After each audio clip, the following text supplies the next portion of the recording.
we do have authority over the federal courts, as you know. We can eliminate an entire district court. We have power funding over the courts and all these other things. But desperate times call for desperate measures, and Congress is going to act. So stay tuned for that. Thank you. That's a meme. It's actually a meme. Do you remember Antoine Dobson? Remember? You are so dumb. You are so dumb, okay? Look it up and refresh your memory, folks. Yes. But it's a major news story. The attacker got in and tried to attack his sister. The media interviewed him afterwards, and he summed it up. I feel the same way about what Mike Johnson just said. What are you talking about, sir?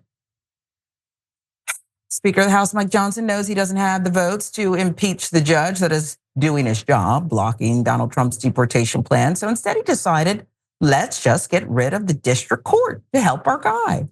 They know no bounds. Here's where he gives more details about it. It's not what the founders intended.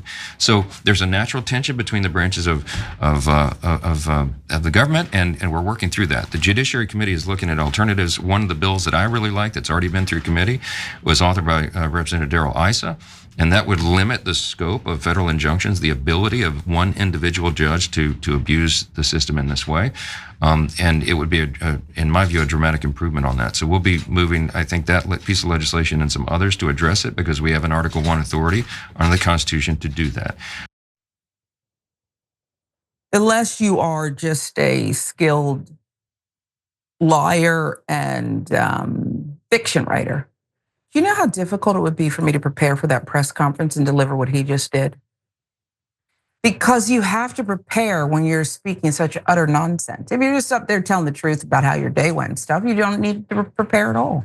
He must spend hours, or skilled liar, fiction writer. As we pointed out before, they had no problem when one judge was blocking access to the abortion pill. Remember that? Or a group of judges got rid of a right women had for 50 plus years. Something about my womb and hands off. But all of a sudden, a ruling blocking their dear leader, sending people to El Salvador as particularly heinous confinement center, a hellhole. Well, that's an issue. They lose their minds. Johnson, a former constitutional attorney, later clarified that he was making a point about Congress's broad authority over the creation, maintenance, and the governance of the courts. Article 3 of the Constitution established the Supreme Court, but gave Congress the power to ordain and establish lower federal courts. Congress eliminated courts in the past. Point that out. How long ago was that? Well, a few years ago in 1913. For example, Congress abolished the Commerce Court, and its judges were redistributed to the Federal Appeals Court, according to Congress.gov. 1982, Congress passed legislation abolishing the Article 3 Court of Claims and U.S.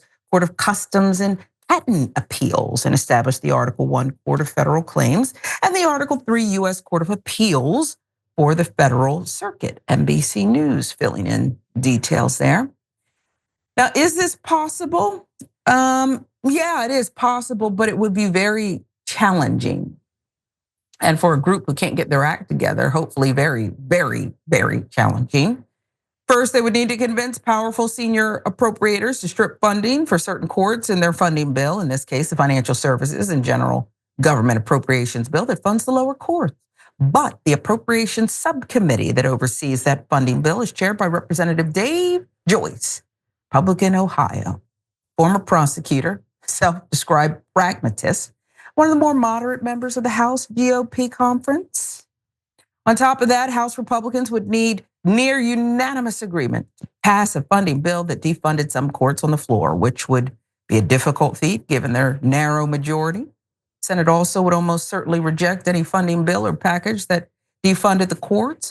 To pass it, Senate Republicans would need at least 7 Democrats to join them to defeat a filibuster. Now, some Republicans like Josh Hawley has said eliminating a district court would create massive, massive backlogs. It would, but I mean, we have other considerations too, don't we, Josh?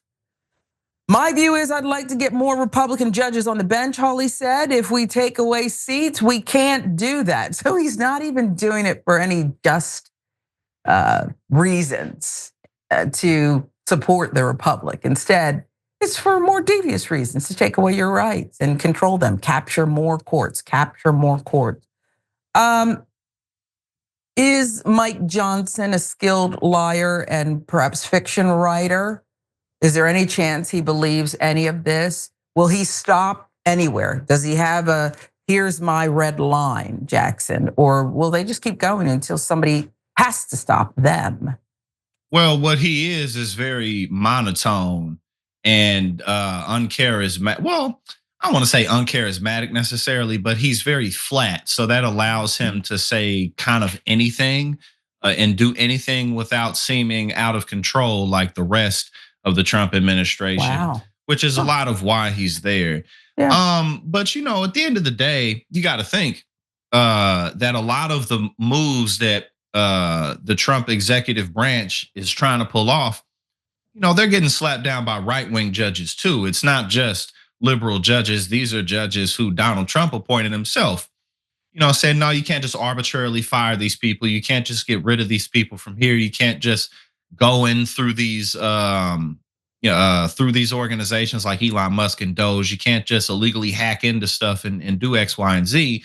So, if they're not really prepared to fight this in court, they just want their way.